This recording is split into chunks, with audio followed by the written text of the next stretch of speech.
Speaking of critique, Heracles asks, speaking of critique, what would be the most acceptable way to share without bringing others down and avoiding finger pointing? How to share critique? Well, so there's professional critique, in which case there's not a lot of room for your emotions around. If you got the aesthetics wrong, it's time to fix them. But I also want to talk about critique in a more social aspect, because I mean, sometimes you might see your coworker doing something wrong and you want to help them. But if it's not your circus and not your monkey, maybe you shouldn't.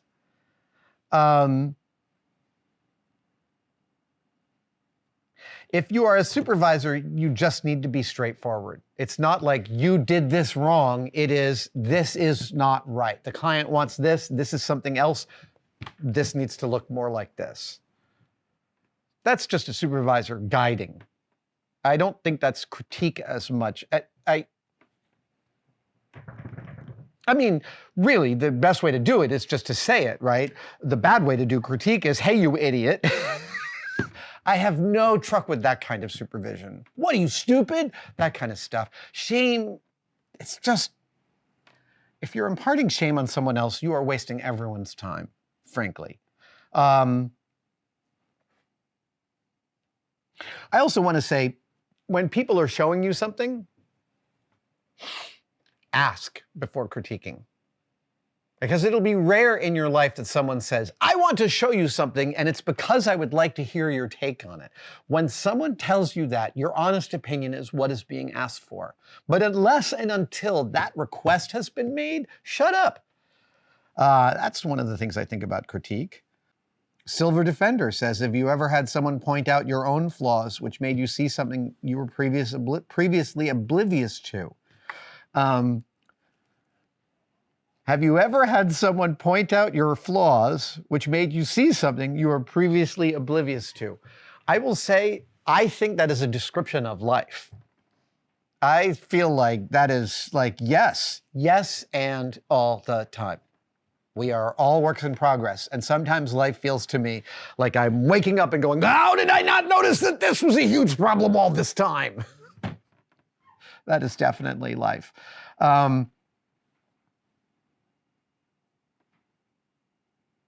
But that is also that introspection when someone points out, when your partner says, hey, when we're talking and you do this, it's not constructive. And you realize, oh, I'm doing that because of this insecurity, which is also actually affecting all these other areas of my life. That introspection is, to me, one of the most important parts about working with other people and being with other people. Being a social being is to ask yourself, where do I learn about myself, and where can I run these things that I am doing that are unproductive off at the pass? Which is, again, also all part and parcel about being easy and good to work with. Critique versus criticize. Okay, so now we're in a discussion. This is great. Old But Not Dead says, critique versus criticize. How do you know when you've crossed that line from one to the next? Well,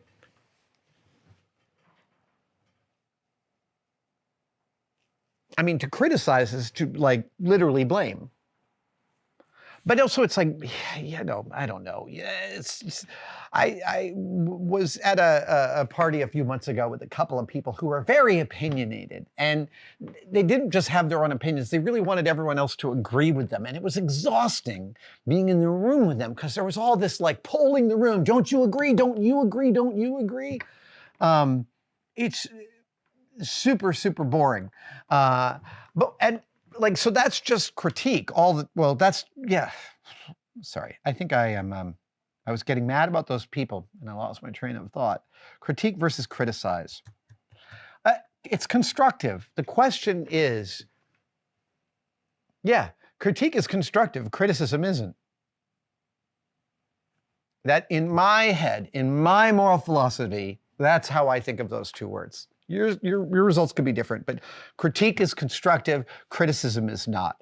And if you are in a work environment, critique is what is necessary.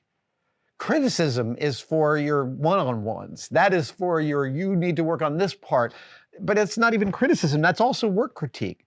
Yeah, critique is constructive. It's a difficult and interesting question. Critique versus criticize. Right, you asked a very specific question. How do you know when you've crossed that line? Yeah, are you mad? That's probably a good metric. One of the things I've definitely come to understand the older I get is if you're feeling some kind of way, it's coming out, whether or not you think you are holding it back. And in general, men are way worse at hiding their feelings than women. Go ask a woman why. Brufasa. It's a great username. How do you choose the right time to leave a job? Being a union member, I always had two rules before leaving. One, will this benefit me and my family, and by how much? Second, is my absence going to affect my union brothers and sisters? He was usually a union steward, IBEW strong. When do you choose the right time? I have only left a couple of jobs in the middle, and one of them was Bicentennial Man. I'll tell you the story in case it is helpful. So, as I said, I was working on Bicentennial Man. We were making hand props. The designs were coming from Norman Griffin, the art director for Star Wars, and he was over in the next room. I was like having a fanboy meltdown at the same time as I was also having a great time building some beautiful things for that movie. That being said, the supervisor was terrible and that job was super stressful. And there were a couple of people on the set, not just the agitator, that made that job really unpleasant. And this is February of '99. And it's because right around the time my kids were born. My kids were born, they got out of the NICU, and literally the 2 days after they got out of the NICU, they were in there for a couple of weeks developing because they were born early. And I started on Bicentennial Man. And while I was working on Bicentennial Man, I was keeping in touch with my friends up at Industrial Light and Magic. I was in a different location. Bicentennial Man was done at Treasure Island. Yeah, it was done at Treasure Island. It doesn't matter. Anyway, I was keeping tabs on what was going on up at Industrial Light and Magic, and I knew that they were warming up to start on episode 2, the second prequel. And I wanted to get on that job. And so I made a couple of small inquiries, and that is when I learned that I was in the union. I was in the local 16 IATSE here in San Francisco, and I was in that union for the better part of 10 years. You can't just leave a union job and go take another union job for all the obvious reasons.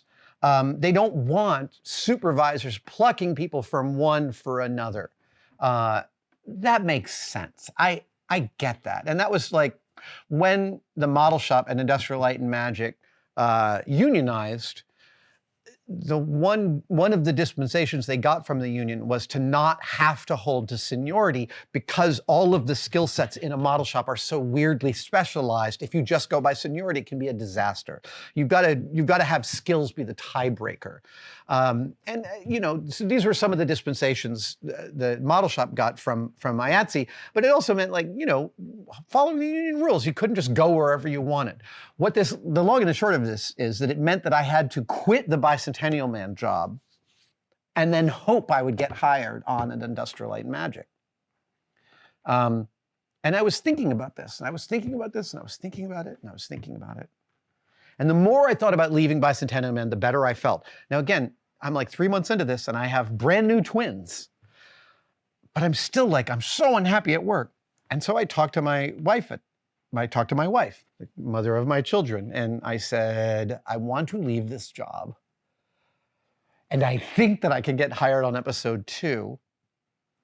Are you willing to risk it with me? And she said, yes, I trust you. And then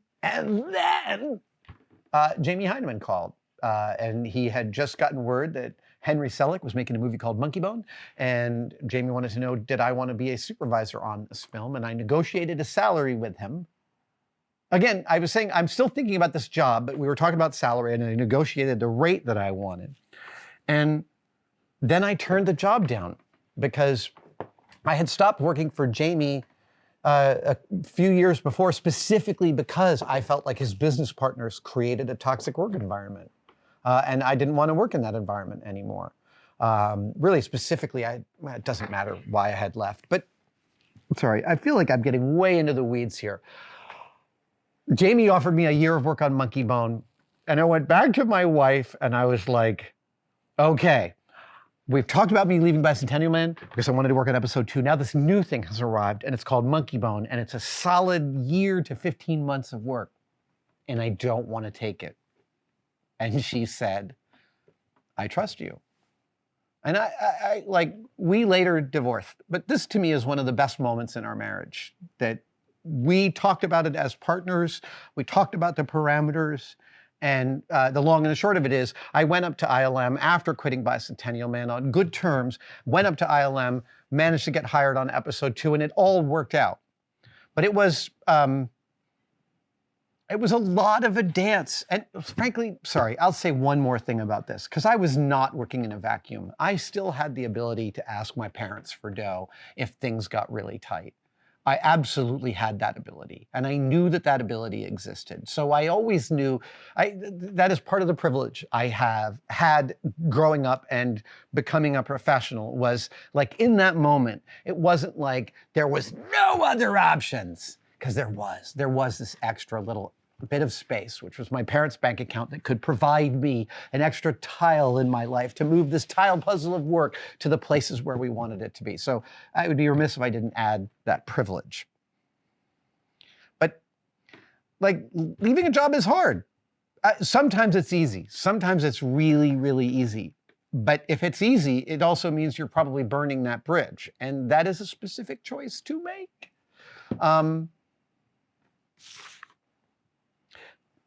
I wanted to go back and say one more thing about being a difficult coworker is, if you have difficulty getting along with everybody, maybe you're the problem.